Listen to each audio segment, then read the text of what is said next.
Hi, this is Denise Keener. In this video, I'm going to explain to you a little bit about how I made my astronaut training lesson video.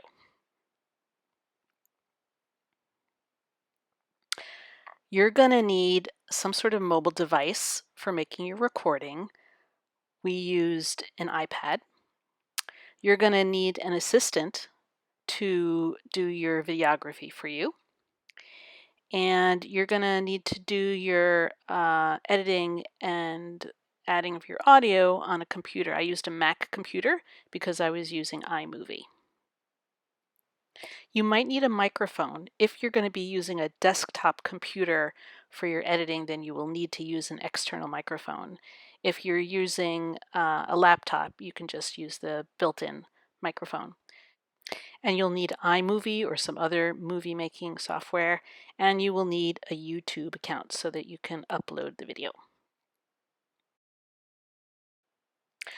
We started the video with a shot of me walking into the classroom, and I had my videographer, Angelica, walking behind me. She was carrying the iPad and recording and kind of looking over my shoulder for a little while, and then she walked past me, and you can see how she was crouching down as she was recording the video because she wanted to show the perspective of a student.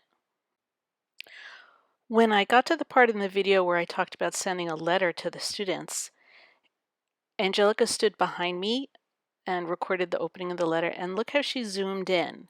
This is much more interesting than just me holding the letter up or showing a screenshot of the letter.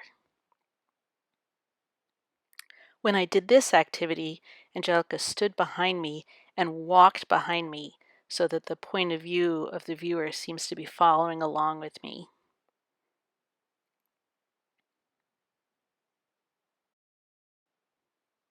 When we recorded the glove box station, again, she started farther away, and then she moved closer, and then she zoomed in and got closer so that the viewer could get a closer look at my hands to see what I was doing. And then she asked me to pick up some of the rocks that I was looking at and hold them up clearly so she could really get a clear view of them.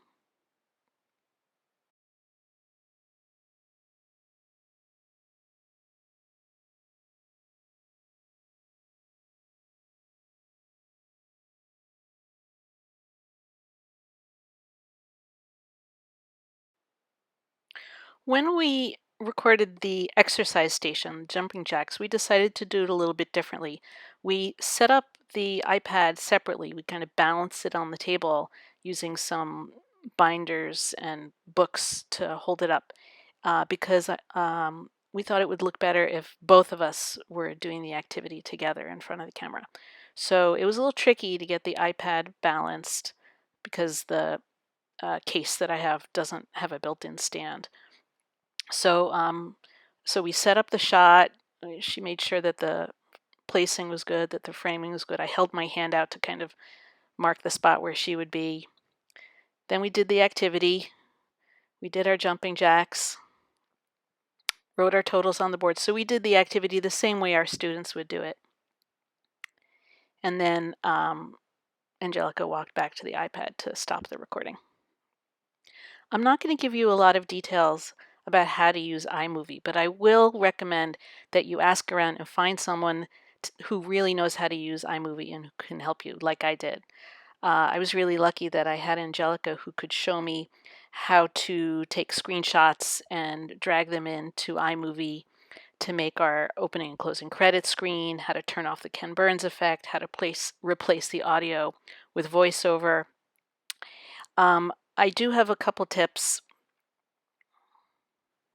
If you don't have someone to help you, look on YouTube. There are a lot of great tutorials to show you how to do editing. I learned that it's important to use a medium quality video setting. Don't use high quality. And to be patient when uploading your video to YouTube. That took longer than I expected. And I encourage you to be aware of image copyrights. Don't just copy something and insert it into your video.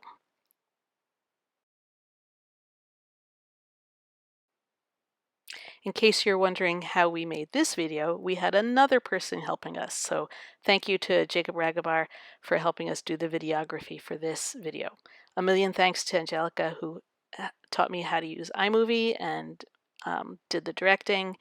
And thanks to you for watching this video. If you have any questions, feel free to contact me.